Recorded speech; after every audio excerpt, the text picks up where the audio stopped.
In this video, I'm going to be busting 7 common myths about autism. Who are you? I don't know. I mean, you don't look autistic. Do you have special powers? Like that Rain Man guy in the movie? Like Dustin Hoffman? Can you fly? Myth number 1, we don't care about friendships or people. We care a lot about people. We can develop very strong bonds, strong relationships, and have deep, powerful feelings towards others. It's hard for people with autism to make friends. We have challenges when it comes to socializing, and we communicate differently. We often interpret body language and oral language differently than neurotypical people. Sometimes that can make it hard developing relationships. We also have a hard time being in places where most people like to socialize and hang out. For example, restaurants, bars, parties, places like that. Another issue that makes it challenging for us to make friends is we often don't feel well. Maybe we're tired from a day or week of masking. Maybe we didn't sleep well. Maybe our anxiety or depression is getting the better of us today. These issues make it hard to keep with scheduled plans we make with friends. Our friends can get annoyed, sometimes to the point where they no longer invite us out. Maybe no longer want to be our friends anymore. It takes a special kind of person to be friends with an autistic. In conclusion, of course we care about people and friendships. Sometimes making friends is hard for us, and maintaining friendships can be challenging at times, but we absolutely love people and care immensely about our friends. Myth number 2, we just want to be left alone. This isn't always true. I love being around certain people. When I'm not able to be around the people I really care about for a day or two, I start to feel lonely. I miss my buddies. I love being around my friends. I think where things get interesting here is that sometimes our idea of spending time with people we care about is different than a neurotypical person's. So for example, if I'm in the same room as my wife, I consider it me spending time with her. We don't have to be chatting together or even working or doing the same thing. As long as she's nearby, in my mind, we're spending time together. With that being said, there are times where we want to be left alone to do our own things. I think this is true for most people. With autistics, I think the need to be alone at times might be greater because we get overwhelmed with how the world works. It really isn't designed for autistics. We also are perfectly happy being with ourselves and engaging in our special interests. I can spend hours by myself building wooden models of globes or trains and be perfectly content.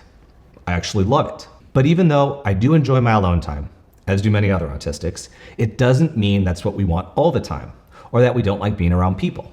So in conclusion, although we do like our alone time, we do also enjoy being with others. Most autistics would be lonely and unhappy if all their time was spent only by themselves. Myth number 3, we don't show affection. Of course we show affection. I show affection to my wife and good friends and goddaughter all the time. Yes, sometimes they might not recognize it, because the truth is, how we show affection can look different than what a neurotypical person might expect. For example, I'm not the most touchy-feely kind of person. I don't really like hugs or kisses or people touching me. In fact, most of the time, it makes me nervous. And my neck muscles get really tight and my butthole starts to clench. Nobody wants a clenching butthole. But there are plenty of other ways to show affection. I cook delicious meals for my wife. I surprise her with random gifts and scavenger hunts. I draw pictures and write her stories. When she returns from a trip, I might have redecorated a special room for her. How we display affection might look a bit different, but that doesn't mean we don't do it. So in conclusion, yes, we show affection, and yes, we enjoy it. Myth number 4, we can't make eye contact. I can make eye contact, and there are plenty of circumstances where making eye contact doesn't even bother me. The issue here is there are lots of situations where making eye contact does bother us. For me, I view eye contact as something extremely intimate and personal. It's me exposing myself while also really looking into you. It's not the kind of thing I feel comfortable doing with most people, but that doesn't mean I can't do it or that I don't do it. I can happily look into the eyes of my wife or good friends, and I do so often. And actually, I often make eye contact with other people as well. I just hate it. It makes me feel queasy and hard to focus on what the person is saying. Sometimes I get distracted when I look into people's eyes. I find it hard to choose which eye to look at. I've tried looking at both eyes at the same time, and it just doesn't work very well. I feel like my eyes are getting pulled apart, and that hurts and sucks. But I make eye contact. It's just me masking, and it's not my favorite thing to do. It can make me tired and a little bit cranky. Nobody wants me to get too cranky.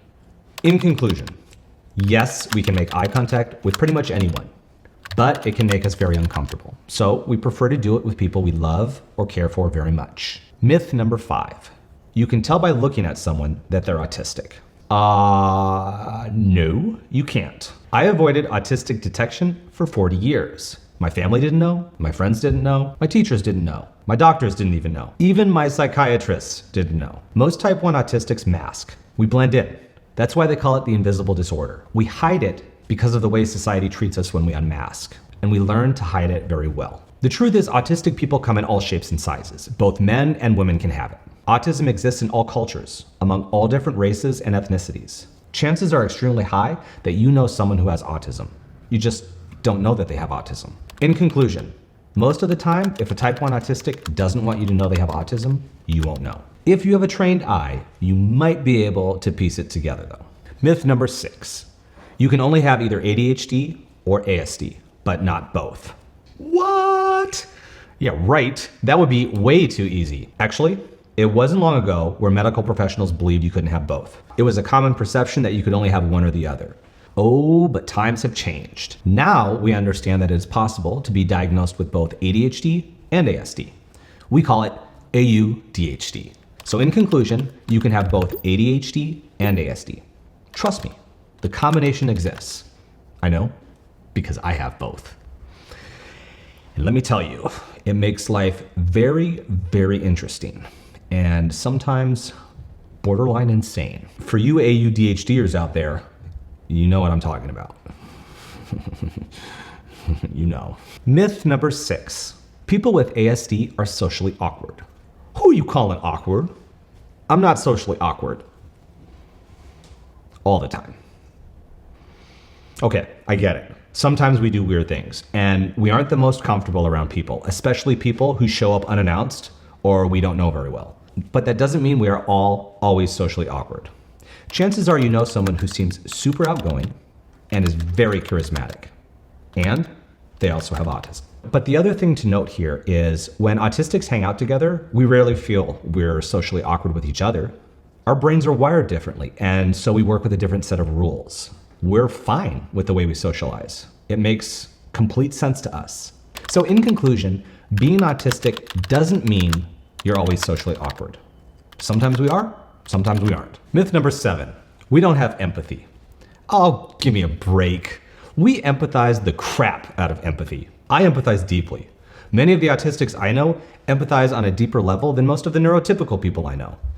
Sometimes we do want to detach from people and be by ourselves, or sometimes we have meltdowns because being autistic can be extremely challenging.